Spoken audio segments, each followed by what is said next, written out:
Hello, welcome to my channel successive government job. আমি তোমাদের Ismail sir. আজকে ভেরি ভেরি ইম্পর্টেন্ট কথা বলতে চলে এসেছি। তোমাদের যে এক্সাম নিয়ে একটা দুশ্চিন্তা রয়েছে যে কবে এক্সাম হতে পারে, সে একটা তোমাদের একদম ডেট বলেছি। খুবই একটা ভাইটাল পয়েন্ট তোমাদের ডেটটা, যে ডেটটা ভাসছে সেটা কি আদৌ সত্যি না ফেক, যে ডেটটা বলছি একদম অবশ্যই যে কথাটা আজকে বলতে চলে এসেছি তোমাদের সমস্ত কথাটা জেনে শুনে একদম তোমাদের বলছি। তোমরাকে বারবার করে বলেছিলাম যে তোমরা ভোটের পর খুব জোর 2 মাস সময় পাবে, 2 মাস সময় পাবে।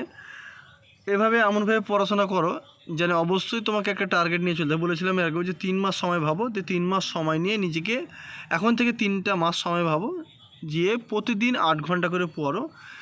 দেখো একটা সময় তোমাকে অনেকটা হেল্পফুল হয়ে যাবে, অনেকটা তোমার তৈরি হয়ে যাবে, পড়াশোনার ভিত তোমাকে তৈরি করা হয়ে যাবে।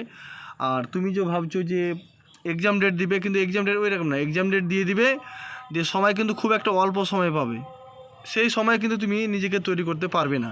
তোমাদের ডাব্লিউবি পুলিশ বলেছিলাম যে ভোটের একটা মাস পর ডাব্লিউবি পরীক্ষা, তারপর কলকাতা পুলিশ হচ্ছে, তারপর এসআই ডাব্লিউবি এসআই 9/8/2024 সালে এসআই পরীক্ষা হচ্ছে। তোমাদের একটা বিগ আপডেট, এটা একদম সম্পূর্ণ তথ্য তোমাদের কাছে তুলে ধরলাম সর্বপ্রথম ইউটিউবে।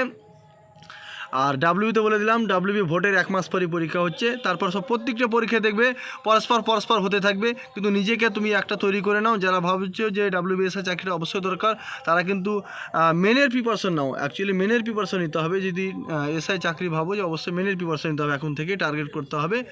কিছু ছেলে ভালো, তোমরা কী করছো, পিলি পাস করেছো কিন্তু মেনে পাস করছো, সবসময় টার্গেট নিতে হবে, মেন টার্গেট নিতে হবে।